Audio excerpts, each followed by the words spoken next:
현장 취재 파일. 예, 대통령실에 나가 있는 가톨릭 평화방송 보도국 맹형균 기자 전화로 연결했습니다. 맹 기자 안녕하세요. 네, 용산 대통령실에 나와 있습니다.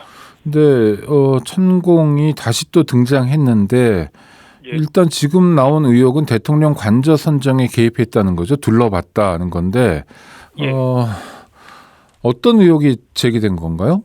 그러니까 좀 시간을 돌려보면은 네. 지난해 12월에 김종대 전 의원이 국방부 고위 관계자로부터 지난해 3월 육군 참모총장 공관 등을 천공이 다녀갔다 이런 증언을 들었다 이런 얘기를 했었잖아요. 네. 그때 이제 김용현 경호처장도 함께였다고 말했었는데요.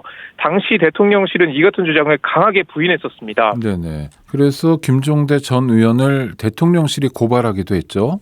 맞습니다. 그런데 이제 당시 김 전 의원의 의혹 제기를 뒷받침할 만한 정황이 오늘 공개가 된 건데요.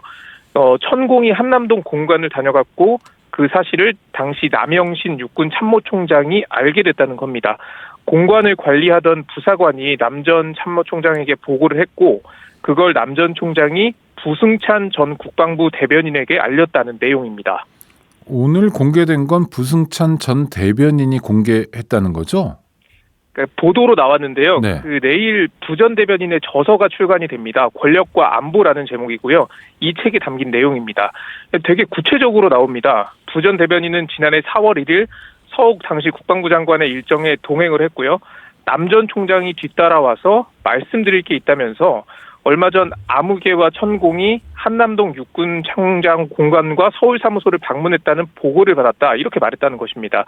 심지어 이후 추가 의혹을 육군 관계자로부터 또 확인을 했고 더 구체적인 행적을 들을 수 있었다고도 되어 있습니다. 당시 어떤 차를 타고 왔고 이런 내용까지 담긴 걸로 전해졌습니다. 그 천공이 어떤 차를 타고 왔다는 것까지 담겨 있다는 건데요. 대통령실 입장 나왔죠? 네, 경호처의 입장이 가장 먼저 나왔습니다. 천공이 한남동 공관을 방문했다는 의혹 제기와 관련해 전혀 사실이 아님을 알려드린다고 밝혔고요.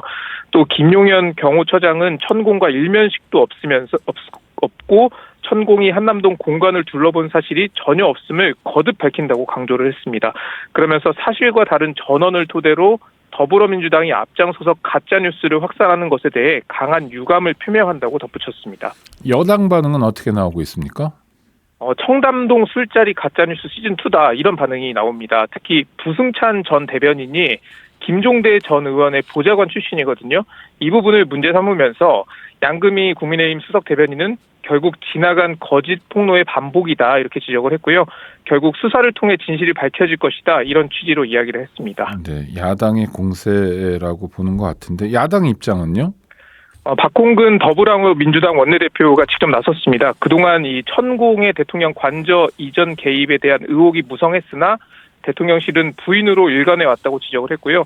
또 민주당은 국방위와 운영위를 소집해서 천공의 국정 개입을 낱낱이 밝히겠다고 말했습니다. 김의겸 민주당 대변인도 한남동 육군 참모총장 공관과 서울 사무소는 여기저기에 CCTV가 설치돼 있다면서 해당 일자의 녹화 영상을 공개하라고 촉구하기도 했습니다. 이번에도 대통령실과 여당은 강하게 반발하고 있는 모양새인데요. 이런 가운데 어떻게 보면은 좀 정황이 공개된 것이라서 앞으로 좀 파장이 더 커질 것으로 보입니다. 지금까지 용산 대통령실에서 전해드렸습니다. 네, 가톨릭 평화방송 보도국의 맹형균 기자와 말씀 나눴습니다. 오늘 고생하셨습니다.